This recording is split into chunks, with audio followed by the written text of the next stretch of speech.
The Academy's main dining hall buzzed with the usual chatter of dozens of alien species sharing their evening meal. Alex Reed sat alone at his usual table in the corner, quietly eating synthetic protein while reviewing his tactical notes. 3 hours had passed since Professor Caney's combat theory class, but the memory of the insult still burned in his mind. Across the hall, Cadet Roth's deep voice carried over the ambient noise as he regaled his friends with an exaggerated retelling of the classroom incident. The Drakmori's scaled face twisted into what passed for amusement among his kind as he mimicked Alex's quiet responses to the earlier mockery. The little soft skin just sat there like a frightened prey animal, Roth declared, his claws clicking against the metal table for emphasis. When Vera mentioned their pathetic world conflicts, I thought he might actually cry. The cluster of alien cadets around Roth's table erupted in laughter. Nyx, the crystalline ethereal, added her own commentary about human fragility while gesturing dismissively toward Alex's corner. Several other species joined in, each contributing their own observations about humanity's apparent weaknesses. Alex continued eating, but his grip on the utensil tightened slightly. His breathing remained steady, though something subtle shifted in his posture. Years of survival training on Earth had taught him to recognize when predators were testing boundaries. The mockery continued for several more minutes before Roth stood from his table, his impressive 7-foot frame casting a long shadow across the dining hall. The Drakmori noble had decided that words alone weren't sufficient to make his point about human inadequacy. "Hey, Deathworlder," Roth called out, his voice dripping with false friendliness. The conversation in the dining hall gradually died as other cadets sensed approaching conflict. "Why don't you come over here and explain to everyone how your species managed to convince the Coalition you deserve to be here?" Alex slowly looked up from his meal, meeting Roth's predatory gaze with calm brown eyes. He didn't respond immediately, taking a moment to assess the situation. Around him, cadets from various species turned to watch what they assumed would be an amusing humiliation. "I'm just trying to eat dinner," Alex said quietly, his voice carrying clearly despite its low volume. The simplicity of his response seemed to irritate Roth further. "Of course you are," Roth sneered, beginning to walk toward Alex's table. "That's all your kind seems capable of. Eating, breeding, and dying on your little garden world while real warriors handle the dangerous work of protecting the galaxy." The insult drew more laughter from Roth's supporters, but Alex noticed that some of the older cadets looked uncomfortable. A few senior students had started to leave the dining hall, recognizing the signs of an escalating confrontation. "Earth isn't exactly a garden world," Alex replied, setting down his utensil and giving Roth his full attention. "But I understand the confusion. Coalition databases don't always include complete environmental data." Roth's expression darkened at what he interpreted as condescension. The idea that a human might know something he didn't was personally offensive to the noble warrior. His natural aggression, bred through generations of Drakmori military tradition, began to surge toward the surface. "Are you suggesting I'm ignorant?"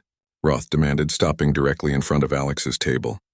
Up close, the size difference between them was even more dramatic. Roth's muscular frame and natural armored scales made him look like a living weapon compared to Alex's unremarkable human physiology.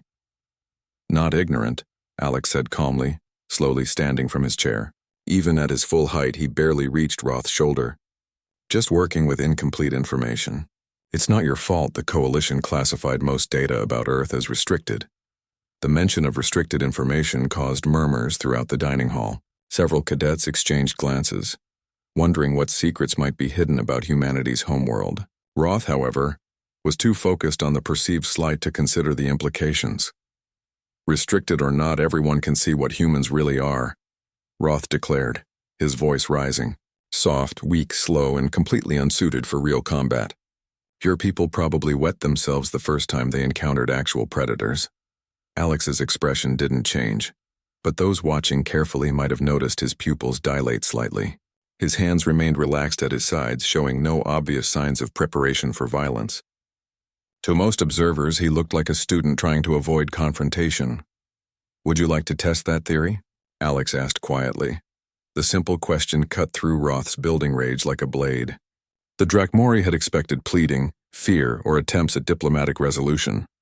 The calm offer to engage in combat caught him completely off guard. "What did you say?" Roth demanded, his natural predatory instincts suddenly alert. Something in the human's tone suggested layers of meaning he couldn't quite grasp. I asked if you'd like to test your theory about human combat capabilities, Alex repeated, his voice remaining steady and conversational. The Academy has excellent training facilities, full medical support, standard non-lethal protocols. The dining hall fell completely silent. Cadets from dozens of species stared in disbelief as the quiet human formally challenged one of the Academy's most feared warriors. Roth himself seemed momentarily speechless, his reptilian brain trying to process this unexpected development. You're challenging me? Roth finally asked, his voice carrying a note of genuine confusion. A Drakmori noble with 17 generations of military bloodline? I'm offering you the opportunity to prove your point about human weakness, Alex corrected gently. Unless you'd prefer to keep the discussion theoretical. The careful phrasing was masterful. Alex had made it impossible for Roth to refuse without appearing to back down from his own claims. The Drakmori's pride, already engaged by the earlier perceived insults, now demanded acceptance of the challenge. Fine, Roth snarled, his claws extending involuntarily. Training Hall 7 in 10 minutes. When I'm done with you, every human in the coalition will know their place. Alex nodded politely as if Roth had just invited him for a casual study session. I'll see you there. As Roth stalked away to gather his supporters, Alex calmly finished the last of his dinner. Around him, cadets whispered excitedly about the upcoming match, most placing bets on how quickly the human would be defeated. None of them noticed the slight smile that touched Alex's lips as he headed toward the training facilities. The Academy's corridors filled with hurrying students as word spread about the challenge. By the time Alex reached Training Hall 7, a substantial crowd had gathered. Professor Caney stood near the combat circle, his forearms crossed as he observed the preparations with obvious concern. Are you certain about this, Cadet Reed? The professor asked quietly. Drakmori combat techniques are specifically designed to kill quickly and efficiently. Alex began removing his academy jacket, revealing the simple training clothes underneath. His movements were calm and deliberate, showing none of the nervous energy most beings displayed before combat. I appreciate your concern, Professor, Alex replied, beginning a series of gentle stretching exercises. But this conversation was going to happen eventually. Better to have it in a controlled environment. Around the training circle, alien cadets continued to arrive, drawn by curiosity and the promise of witnessing what they assumed would be a brief but educational demonstration of species hierarchy. None of them suspected they were about to learn something entirely different about the quiet human in their midst. Training Hall 7 had become a spectacle unlike anything the Academy had seen in years. Word of the challenge between Roth and Alex had spread through the dormitories like wildfire, drawing cadets from every corner of the facility. The circular combat arena, normally used for routine sparring sessions, now hosted an audience of nearly 200 beings from dozens of different species. Alex finished his stretching routine and began what appeared to be simple warm-up exercises. His movements were fluid and economical, each motion flowing naturally into the next. To the gathered aliens, however, his preparation looked inadequate and almost casual compared to what they expected from a serious combatant. Look at how he moves, whispered Cadet Vera to her cluster of hive-mind companions. No aggressive displays, no intimidation tactics, no preparation for violence. His species clearly lacks proper predatory instincts. The observation drew agreement from nearby students. In their experience, pre-combat behavior involved demonstrating strength, establishing dominance, and psychologically preparing for the violence to come. Alex's calm, almost meditative approach suggested either complete confidence or dangerous naivety. Across the arena, Roth had begun his own preparation ritual, and the contrast couldn't have been more dramatic. The Drakmori warrior moved through traditional combat forms with deadly precision, his claws extended to their full length as he demonstrated the ancient techniques passed down through his noble bloodline. Each movement was a masterpiece of controlled aggression. Roth's powerful legs propelled him through attack sequences that would have been lethal to most galactic species. His natural armored scales darkened as adrenaline flooded his system, transforming him from an imposing cadet into something that resembled a living weapon. Now that's proper combat preparation, announced Cadet Thex, a bulky Corvani whose species prided itself on physical prowess. Notice how his entire physiology adapts for battle. Enhanced blood flow, strengthened scales, extended weapons. Evolution designed his kind for war. The crowd murmured appreciation for Roth's display, many cadets taking the opportunity to place additional bets on the match's duration. The general consensus remained that Alex would last no more than 30 seconds against a properly motivated Drakmori warrior. Professor Caney observed both cadets with growing concern. His extensive military experience had taught him to recognize dangerous situations, and something about Alex's behavior triggered warning instincts he couldn't quite identify. The human's calm acceptance of the challenge felt wrong somehow, like a predator allowing prey to approach rather than a victim preparing for slaughter. "Cadet Reed," Professor Caney called out, his forearms gesturing for Alex to approach. "Standard Academy protocols require me to confirm your understanding of Drakmori combat capabilities. Are you aware that their claws can penetrate most known armor materials?" Alex nodded respectfully, his expression remaining peaceful despite the professor's obvious worry. "Yes, sir. I've studied the relevant anatomy texts. Retractable keratin structures approximately 6 inches when fully extended, with serrated edges designed for maximum tissue damage." The clinical description of his own natural weapon seemed to amuse Roth, who had finished his preparation ritual and was now listening to the conversation with predatory interest. "The human knows how he's going to die," Roth called out, his voice carrying easily across the arena. "I respect that level of academic preparation, even if it won't help him survive the next few minutes." Alex turned to face his opponent directly for the first time since entering the training hall. The size difference between them was even more pronounced in the arena's bright lighting. Roth stood nearly 7 feet tall, his muscular frame covered in natural armor that had evolved specifically for combat. Alex appeared almost delicate by comparison, his average human build showing no obvious adaptations for violence. "Your confidence is impressive," Alex said quietly, his voice carrying clearly despite its low volume. "May I ask about your combat experience outside of training scenarios?" The question caught Roth off guard. In Drakmori culture, personal combat history was a source of pride, and he had expected either fear or false bravado from his opponent, not polite inquiry about his qualifications. 3 full campaigns in the Outer Rim conflicts, Roth replied, his chest swelling with pride. 47 confirmed kills in single combat, including 2 encounters with Void Stalkers. My family's military tradition spans 4 centuries of continuous warfare.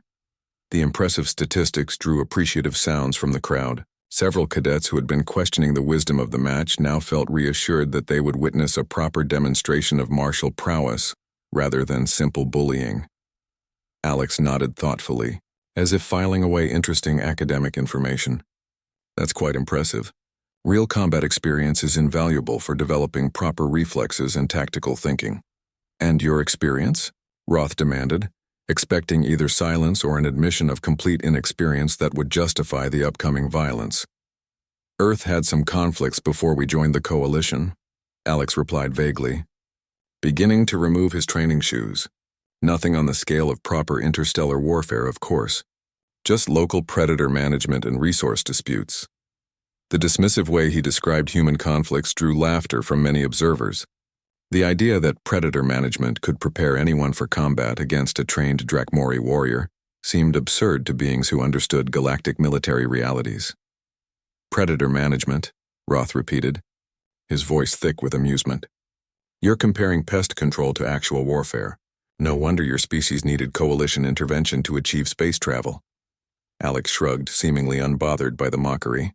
His bare feet made no sound as he moved to the center of the combat circle, where Academy protocols required both participants to acknowledge the match rules before beginning. Professor Caney activated the arena's medical monitoring systems and positioned the emergency response team at optimal intervention points. The precautions were standard procedure, but everyone present assumed they would be needed quickly once the match began. "Standard Academy non-lethal combat protocols," Professor Caney announced formally. "Victory by submission, unconsciousness, or medical intervention. Full sensor monitoring will record all actions for post-match analysis." "Do both participants acknowledge these terms?" "Acknowledged," Roth replied immediately, his eagerness for violence barely contained. "Acknowledged," Alex said calmly, settling into what appeared to be a relaxed standing position with his hands at his sides. The contrast between their combat stances was striking. Roth had adopted a classic Drakmori attack posture. His powerful legs coiled for explosive movement while his claws extended to full combat length. Every line of his body suggested barely restrained aggression waiting for release. Alex simply stood normally, his posture so relaxed it seemed almost casual. His hands remained open and loose, showing no preparation for either offense or defense. To most observers, he looked like someone waiting for a conversation to begin rather than a fight. "The human doesn't even know how to stand properly," observed Cadet Crix, a tall Vorthon whose species valued martial tradition. "No defensive positioning, no weapon preparation, no aggressive display." His instructors clearly failed to provide adequate combat training. The comment drew general agreement from the crowd. Even those cadets who felt sympathy for Alex's situation had to admit that his apparent lack of preparation suggested the match would be disappointingly brief. Professor Caney raised one of his forearms, preparing to signal the start of combat. Around the arena, conversations died as everyone focused on what they expected to be a quick and educational demonstration of interspecies combat capabilities. "Ready positions," Professor Caney called out. Though Alex's stance hadn't changed at all, Roth's muscles tensed as he prepared for his opening attack. His reptilian brain had already calculated the optimal approach, a direct assault designed to end the fight before his opponent could mount any defense. Speed, power, and natural weapons against soft skin and apparent inexperience. Alex breathed slowly and evenly, his brown eyes focused on his opponent with calm attention. Something subtle had changed in his demeanor, though the watching cadets interpreted it as resigned acceptance of inevitable defeat, rather than the focused readiness it actually represented. Professor Caney's arm began to drop toward the signal position, initiating what everyone present believed would be the shortest combat match in Academy history. Professor Caney's arm dropped with ceremonial precision, and the arena erupted into motion as Roth launched himself forward with explosive power. The Drakmori warrior moved like a guided missile, his powerful legs propelling him across the combat circle in a blur of scales and extended claws. His attack was textbook perfect, designed to overwhelm opponents before they could react or defend themselves. The crowd held its collective breath, expecting to see the human knocked unconscious or worse within the first seconds of contact. Roth's opening assault was a thing of deadly beauty, each movement flowing naturally from generations of evolutionary refinement and military training. But Alex wasn't there when the claws arrived. Instead of the devastating impact everyone anticipated, Roth's claws whistled through empty air while Alex seemed to flow around the attack like water moving around a stone. The human hadn't dodged in any traditional sense. He had simply been somewhere else when the violence reached his previous position. Roth's momentum carried him past his target, forcing him to recover his balance and reassess the situation. The brief confusion on his reptilian features was visible to the entire crowd, though most observers assumed it was simple surprise at missing such an apparently easy target. "Lucky," muttered Cadet Vera, her hive-mind companions nodding in agreement. "Pure random chance. He can't possibly avoid a trained warrior for more than a few seconds." Alex had settled back into his relaxed stance, apparently unbothered by having nearly been eviscerated moments earlier. His breathing remained steady and controlled, showing no signs of the adrenaline rush that should have flooded any normal being's system during a life-threatening encounter. Roth snarled and launched a second attack, this time attempting a more complex sequence designed to limit his opponent's escape options. His claws traced deadly patterns through the air, each strike capable of penetrating standard combat armor. The technique was a masterpiece of Drakmori martial arts, requiring years of practice to execute properly. Again, Alex wasn't where the attack expected him to be. This time, however, the observers began to notice something strange about his movement. The human didn't seem to be reacting to Roth's attacks so much as anticipating them. His positioning suggested he knew where the claws would be before they arrived there. "How is he reading Roth's attack pattern so quickly?" asked Cadet Nix, her crystalline form resonating with confusion. That level of combat analysis should be impossible for someone without proper training. Professor Caney found himself leaning forward, his academic interest overriding his concern for student safety. The human's movement patterns were unlike anything in his extensive database of galactic combat techniques. Alex seemed to be operating according to principles that none of the watching aliens understood. Roth's third attack sequence was even more aggressive, incorporating feints and misdirection designed to confuse opponents and create openings for lethal strikes. His natural predatory instincts were fully engaged now, transforming him into the living weapon his species was renowned for becoming during serious combat. The attack never reached its target. Alex moved through Roth's assault pattern like he was navigating a familiar obstacle course. Each of his steps was economical and precise, requiring minimal energy while keeping him consistently out of danger. More disturbing still, he seemed to be studying his opponent's techniques with calm professional interest. "He's analyzing Roth's combat style," Professor Caney said quietly, his voice carrying a note of dawning realization. "The human isn't trying to win. He's gathering tactical intelligence." The observation sent ripples of unease through the crowd. The idea that someone could maintain analytical thinking while being attacked by a Drakmori warrior challenged their understanding of how combat psychology worked. Fear, aggression, and survival instincts should have overwhelmed any capacity for objective observation. Roth paused his assault, breathing heavily as adrenaline and frustration built in his system. The human's continued evasion was beginning to feel less like luck and more like deliberate humiliation. His predatory pride, already engaged by the challenge, now demanded a more decisive approach.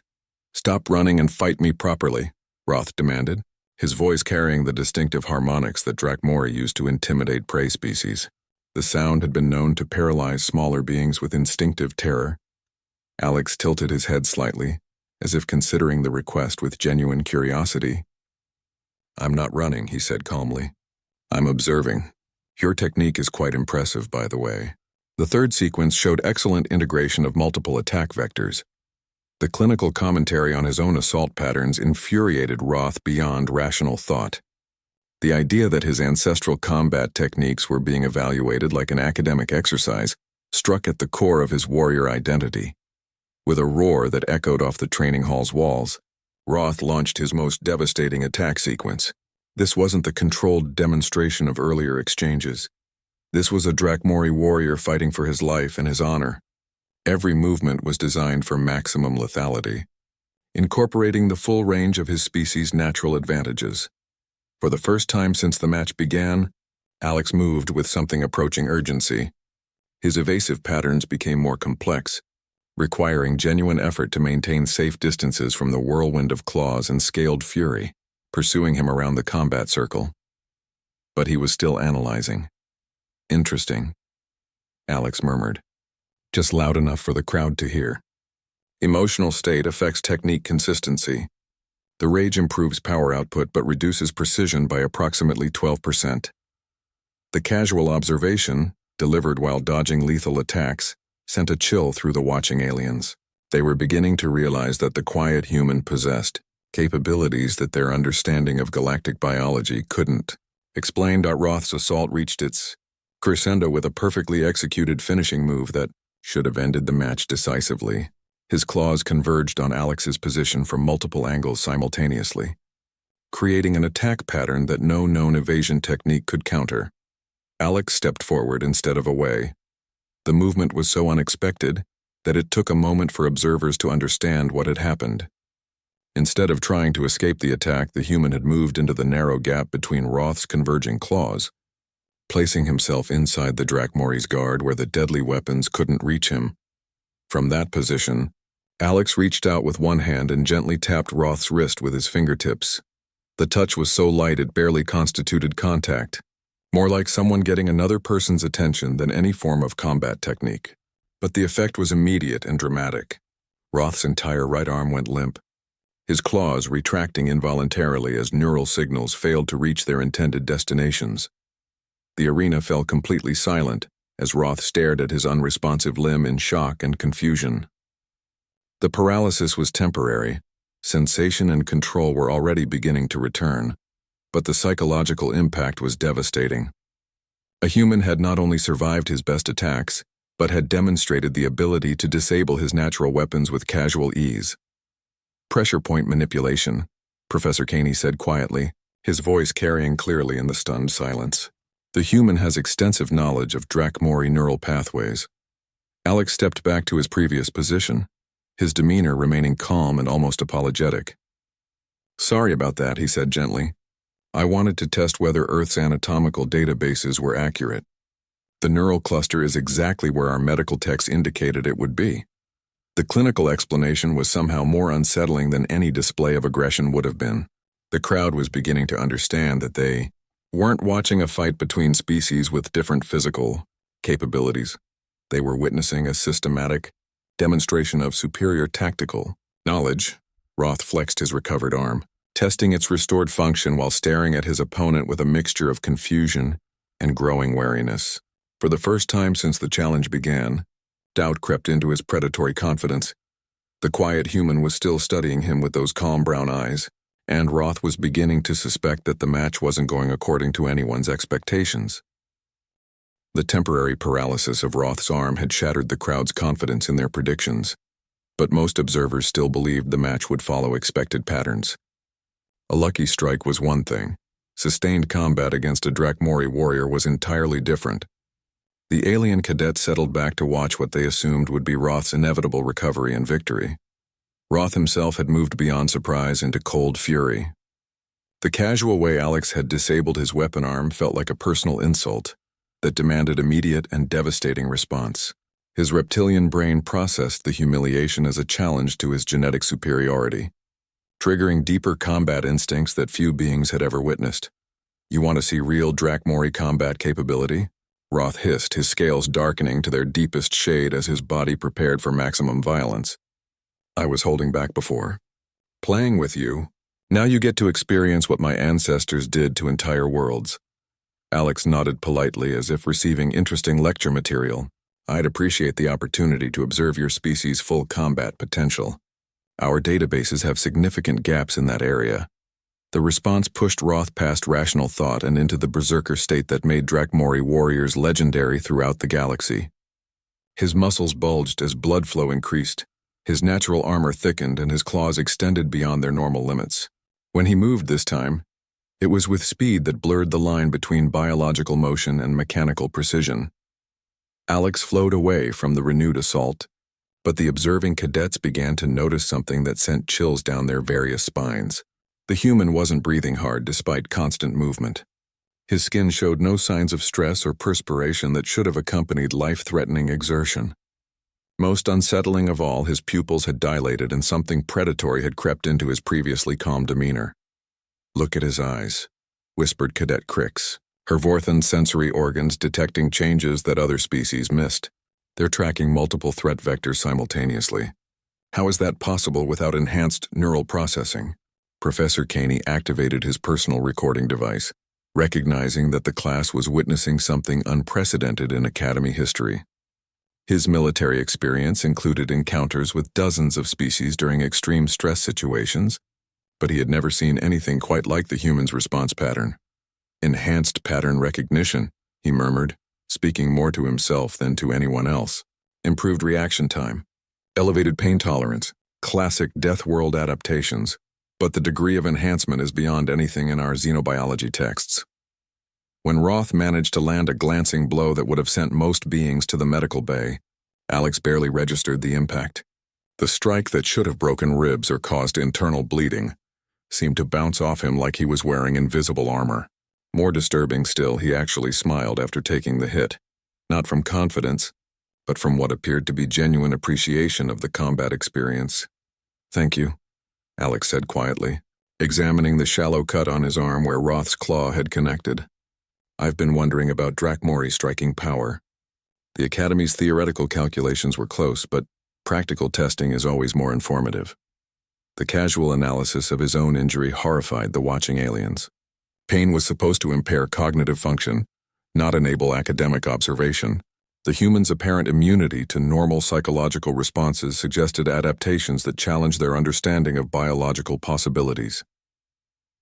Roth pressed his attack with increasing desperation, pouring every technique from his ancestral training into a sustained assault that should have overwhelmed any opponent.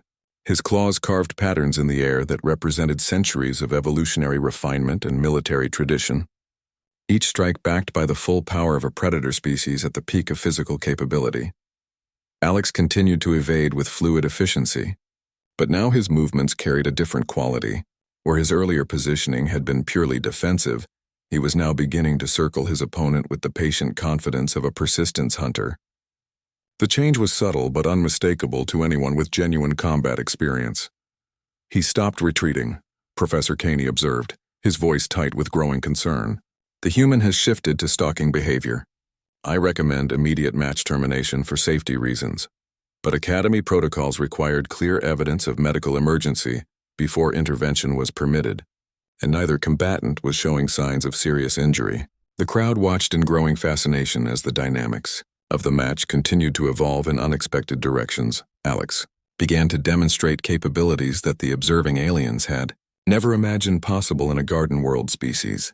His endurance seemed limitless, his pain tolerance was beyond anything in their experience, and his analytical capacity remained unimpaired despite the physiological stress of sustained combat. Most unsettling of all was his apparent enjoyment of the violence. Not the savage pleasure of a dominant predator, but the focused satisfaction of someone engaged in their natural element. The quiet student was revealing aspects of human nature that coalition databases had never documented. Persistence hunting adaptation, Alex explained conversationally as he flowed around another series of strikes. Earth's early humans evolved to chase prey across vast distances until exhaustion made killing simple. We're built for endurance rather than burst speed. The explanation sent ripples of unease through the crowd. They were beginning to understand that they weren't watching a mismatch between a warrior and a scholar. They were witnessing a predator species that had been masquerading as something harmless and civilized. Roth's assault began to show signs of fatigue. His powerful attacks required enormous energy expenditure, and the sustained violence was draining his reserves faster than his opponent's evasive tactics. Sweat made his scales gleam under the arena lights, and his breathing became labored despite his superior cardiovascular system. Alex, by contrast, showed no signs of tiring whatsoever. If anything, he seemed to be gaining energy as the match progressed, feeding off the combat situation in ways that violated everything the aliens thought they knew about stress physiology. "Impossible," muttered Cadet Vera, her hive-mind companions sharing her disbelief through their neural connections. "No garden world species should possess that level of physical capability. Their planet lacks the environmental pressures necessary to drive such extreme adaptations." Professor Caney was recording everything, his academic mind racing as he observed capabilities that would require extensive revision of coalition xenobiology databases. The human wasn't just surviving against a Drakmori warrior. He was demonstrating physiological advantages that suggested his species was far more dangerous than anyone had realized. "Combat arousal state," he noted quietly. "Elevated performance through controlled aggression. The human is exhibiting characteristics typically associated with apex predator species from high-gravity deathworlds." The observation reached the crowd through enhanced hearing, causing fresh waves of nervous conversation. The idea that humans might be apex predators rather than harmless gardeners challenged fundamental assumptions about species classification and threat assessment. Alex chose that moment to stop evading entirely. Instead of flowing away from Roth's next attack, he moved forward to meet it head-on. The change was so sudden and decisive that the Drakmori warrior was caught completely off guard, his momentum carrying him into an engagement range he hadn't intended to enter. For the first time since the match began, Alex initiated direct contact. His hand shot out with surgical precision, targeting specific points on Roth's anatomy that his medical training had identified as vulnerable. Each strike was calculated for maximum efficiency with minimal effort, demonstrating knowledge of pressure, points and neural pathways that no garden world species should possess. The crowd watched in stunned silence as their understanding of the match's fundamental nature shifted completely. This wasn't a demonstration of Drakmori superiority over human weakness. This was a systematic lesson in why certain species were classified as restricted information in coalition databases. Alex had stopped pretending to be harmless, and the quiet human was revealing capabilities that would haunt the dreams of every alien observer for years to come. The moment Alex stopped retreating marked a fundamental shift in the nature of the combat. What had begun as an expected demonstration of alien physical superiority transformed into something far more disturbing for the watching crowd. The human's transition from evasive Prey to active predator was so smooth and natural that it took several seconds for observers to understand what they were witnessing. Roth found himself fighting an entirely different opponent than the one who had entered the arena. Where Alex had previously seemed content to avoid violence, he now moved with the focused efficiency of someone conducting a scientific experiment. Each of his strikes was precisely calculated, targeting specific anatomical vulnerabilities that his coalition medical training had taught him existed in Drakmori physiology. The first contact came so quickly that Roth barely registered it happening. Alex's fingers found the nerve cluster just below the Drakmori's left shoulder, applying pressure with surgical precision. The result was immediate. Roth's entire left arm went momentarily numb, his natural weapons retracting involuntarily as neural signals failed to reach their destinations. Brachial plexus disruption, Alex noted conversationally, as if commenting on weather conditions. Temporary, but it should provide approximately 45 seconds of motor impairment. The clinical description of his own nervous system being manipulated infuriated Roth beyond rational thought. The idea that his body was being treated like a training dummy for anatomical study struck at the core of his warrior identity. He launched himself forward with desperate fury, relying on his remaining functional arm to deliver a strike that would end this humiliation once and for all. Alex sidestepped the wild attack and delivered another precise touch, this time to a pressure point on Roth's neck. The Drakmori's legs buckled momentarily as his balance center was disrupted, sending him stumbling across the combat circle while his inner ear struggled to process conflicting signals.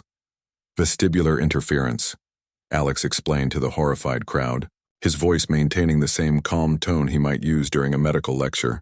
Non-permanent, but it affects spatial orientation for approximately 30 seconds. Professor Caney found himself backing away from the combat circle, his forearms trembling as he observed capabilities that challenged everything he thought he knew about human limitations. The systematic way Alex was dismantling a Drakmori warrior suggested knowledge and training that went far beyond anything covered in standard coalition databases. Where did he learn Drakmori anatomy in such detail? The professor whispered, his academic mind reeling from the implications. That level of species-specific knowledge should be classified military intelligence. Around the arena, alien cadets watched in growing horror as their understanding of galactic hierarchy crumbled. The quiet human wasn't just surviving against their most feared classmate. He was demonstrating casual dominance over a species that had terrorized entire sectors of space. Roth recovered his balance and attempted a desperate combination attack, pouring every technique from his ancestral training into a final assault designed to overwhelm his opponent through sheer ferocity. His movements were still impressive by galactic standards, each strike backed by generations of evolutionary refinement and military tradition. But Alex had moved beyond simply countering attacks. He was now actively hunting his opponent, circling with the patient confidence of a persistence predator that knew exhaustion would eventually provide the opening needed for a decisive strike. Notice the shift in hunting behavior, Alex said, apparently addressing the crowd while continuing to evade Roth's increasingly desperate attacks. Earth predators rarely rely on single devastating strikes. We prefer to wear down prey through sustained pressure until resistance becomes impossible. The casual commentary while engaged in life-threatening combat sent chills through every observer. They were beginning to understand that the humans' earlier evasion hadn't been defensive tactics. It had been the opening phase of a hunting strategy that was now entering its conclusion. Alex chose his moment with surgical precision. When Roth overextended on a particularly aggressive strike, the human moved inside his guard and delivered a series of precise touches to key pressure points along the Drakmori's spine. Each contact was light enough to appear almost gentle, but the cumulative effect was devastating. Roth's powerful legs gave out entirely as his motor control systems were systematically disrupted. He found himself on the arena floor, his body refusing to respond to mental commands while his nervous system struggled to process the precise interference it had received. Spinal nerve cascade, Alex explained, crouching beside his fallen opponent with what appeared to be genuine concern. Completely reversible, but it will take several minutes for normal function to return. I apologize for the inconvenience. The polite apology while standing over a paralyzed Drakmori warrior was perhaps the most terrifying moment in Academy history. The crowd stared in absolute silence as their fundamental understanding of species capabilities underwent complete revision. But the most unsettling aspect of the entire demonstration was still to come. As Roth lay helpless on the combat circle floor, Alex reached out and gently helped him into a more comfortable position, his movements showing the same careful consideration he might display when assisting an injured classmate. "The effects should wear off completely within 10 minutes, Alex said reassuringly, his calm demeanor having returned as if a switch had been flipped. "There won't be any lasting damage. Your nervous system is remarkably robust, much more so than our theoretical models suggested." The rapid transition from lethal efficiency back to gentle concern proved more disturbing than the combat itself. The watching aliens realized they were seeing something that challenged their understanding of psychological consistency. How could someone shift so smoothly between predatory behavior and compassionate care? Professor Caney approached the combat circle with obvious reluctance, his professional duties requiring him to assess the situation despite his personal desire to maintain distance from the human. His medical scanners confirmed that Roth was uninjured despite being completely incapacitated. "Match concluded," the professor announced, his voice carrying undertones of shock that he couldn't quite suppress. "Victory to Cadet Reed by voluntary opponent incapacitation." The awkward phrasing reflected the fact that Academy protocols had no category for what they had just witnessed. Roth hadn't been knocked unconscious, seriously injured, or forced to submit. He had simply been rendered unable to continue fighting through precise manipulation of his nervous system. Alex stood and offered a respectful bow to his fallen opponent, then turned to address the crowd with the same quiet politeness he had always displayed in classes. "Thank you all for observing," he said simply. "I hope this helps clarify some of the misconceptions about human combat capabilities. We're not particularly strong or fast by galactic standards, but Earth's environment did provide us with certain specialized advantages." The understated explanation of what they had just witnessed left the alien cadets in stunned silence. They had expected to see human weakness exposed and galactic hierarchy confirmed. Instead, they had learned that one of the galaxy's most feared predator species could be systematically dismantled by a quiet medical student who treated the entire process like an educational demonstration. As medical personnel arrived to assist Roth's recovery, Alex gathered his belongings and prepared to leave the arena. His movements remained calm and unhurried, showing no signs of the adrenaline crash that should have followed such intense combat. "Cadet Reed," Professor Caney called out, his voice carrying a note of desperate curiosity. "Where exactly did you acquire such detailed knowledge of xenobiology pressure points?" Alex paused at the arena exit, considering the question with apparent genuine thoughtfulness. "Standard Coalition medical curriculum," he replied matter-of-factly, "though I suppose Earth's practical application methods might differ somewhat from typical academic approaches." The casual mention of practical application methods sent fresh waves of unease through the crowd. They were beginning to suspect that humanity's integration into the coalition had involved significantly more violence than their official history suggested. As the quiet human disappeared into the academy corridors, the remaining cadets found themselves facing a fundamental question that would haunt their remaining time at the institution. If this was what humans considered basic defensive capability, what would their true combat specialists be capable of accomplishing? The aftermath of the match lingered in Training Hall 7 like smoke from a fire that refused to die completely. Roth had recovered full motor function within the promised time frame, but his recovery did nothing to restore the crowd's shattered assumptions about galactic hierarchy. The alien cadets remained clustered in small groups, their conversations filled with nervous energy as they struggled to process what they had witnessed. Medical personnel had cleared Roth for normal activities after extensive scans revealed no lasting damage from his encounter with Alex's pressure point techniques. The Drakmori warrior himself sat in brooding silence, his pride more injured than his body had ever been. The systematic way he had been dismantled by someone he had considered inferior prey challenged everything his species had taught him about natural superiority. Professor Caney stood before his assembled students in the aftermath, his forearms gesturing as he attempted to provide academic context for the unprecedented demonstration they had all observed. His extensive military experience had prepared him for many situations, but explaining how a garden world human had dominated a trained, Drakmori warrior stretched the limits of his professional knowledge.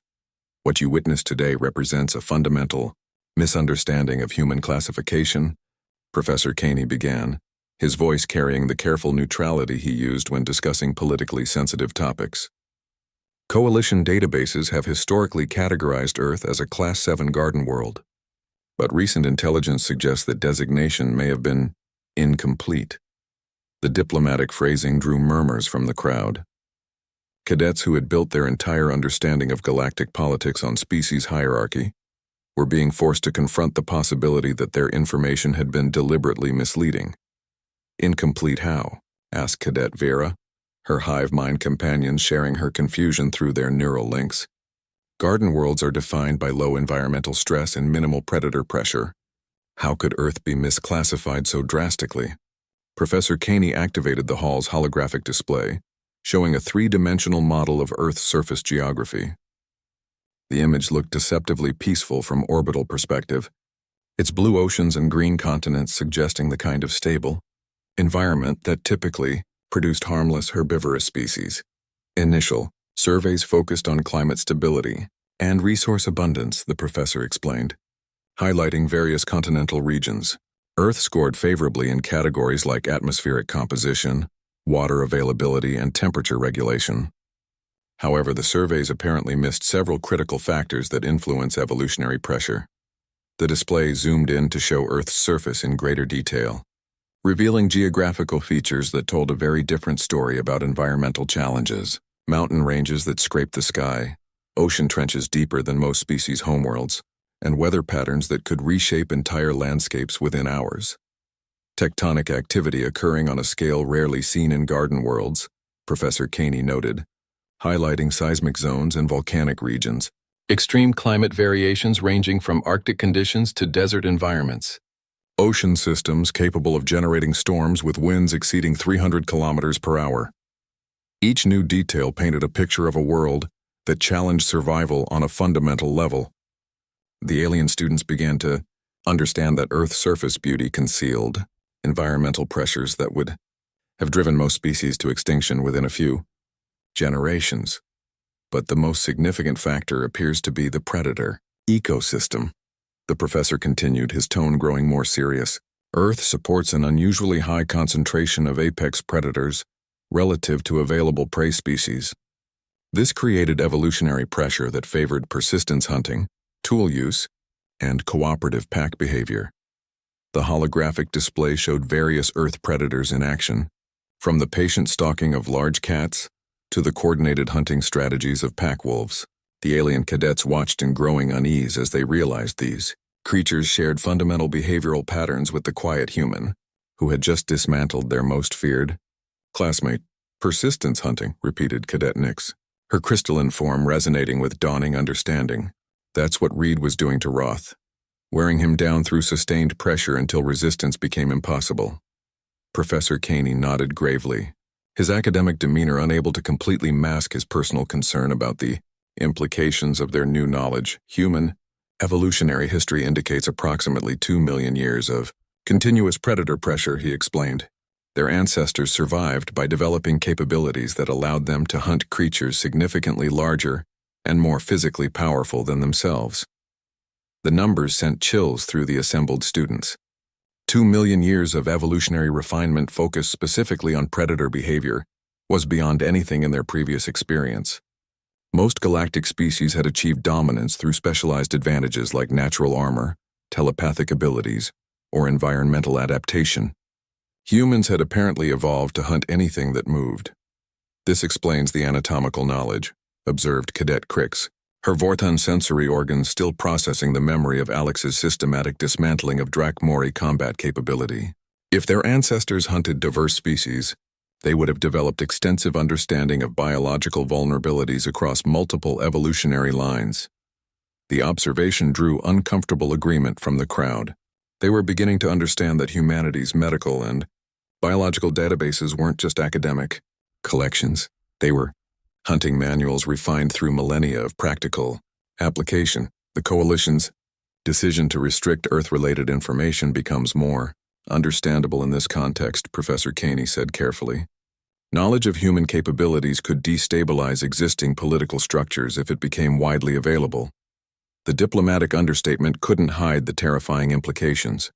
If humans possessed systematic knowledge of how to incapacitate every major galactic species, their integration into coalition society represented a fundamental shift in power dynamics that most governments preferred to keep classified. Roth finally spoke for the first time since his recovery, his voice carrying none of its earlier arrogance. "He wasn't fighting me," the Drakmori said quietly. "He was studying me, learning how my species responds to pressure, cataloging weaknesses, gathering intelligence." The observation sent fresh waves of unease through the crowd. The idea that their combat demonstration had served as a data-gathering exercise for human military purposes was profoundly disturbing to beings who had considered themselves apex predators. "Question," interrupted Cadet Thex, his bulky Corvani frame seeming somehow smaller than it had hours earlier. "If Reed represents basic human capability, what would their actual military specialists be capable of?" Professor Caney's forearms moved in what his species used as a gesture of uncertainty, but his expression suggested he had given considerable thought to the same question. "Coalition intelligence maintains strict classification on human military capabilities," he said finally. "But given what we observed today, I suspect we would prefer not to find out through direct experience." The Academy's corridors had grown quiet as news of the match spread through the facility. Students who had previously ignored or dismissed Alex now gave him considerable space when their paths crossed. His polite greetings and friendly demeanor, unchanged from before the demonstration, somehow made his presence more unsettling rather than less. The human continued attending classes and completing assignments with the same quiet competence he had always displayed. But now his classmates watched him with the wary attention, typically reserved for dangerous predators who might be temporarily docile but could never be considered truly safe. Professor Caney found himself revising entire sections of his xenobiology curriculum as reports from other coalition facilities confirmed that Alex's capabilities weren't unique among human students. The quiet integration of humanity into galactic society was revealing systematic advantages that challenged fundamental assumptions about species, classification, and threat assessment. In the weeks following the demonstration, Academy policy underwent subtle but significant changes. Combat training protocols were updated to include scenarios involving unconventional opponents with atypical capability profiles. Medical response teams received additional training in treating injuries caused by precision nervous system interference. The changes were implemented without official acknowledgement of their connection to human integration, but every student understood the implications. The galaxy had welcomed a species that possessed capabilities designed specifically for hunting other intelligent beings, and the full extent of what that meant was still being discovered. Alex Reed continued his studies, maintaining the same quiet demeanor that had initially made him seem harmless to his alien classmates. But now they understood that his peaceful nature was a choice rather than a limitation, and the knowledge that he could choose differently at any moment would haunt their dreams. For the remainder of their time at the Academy, the quiet human had taught them the most important lesson of their education. Sometimes the most dangerous predators are the ones that don't look dangerous at all.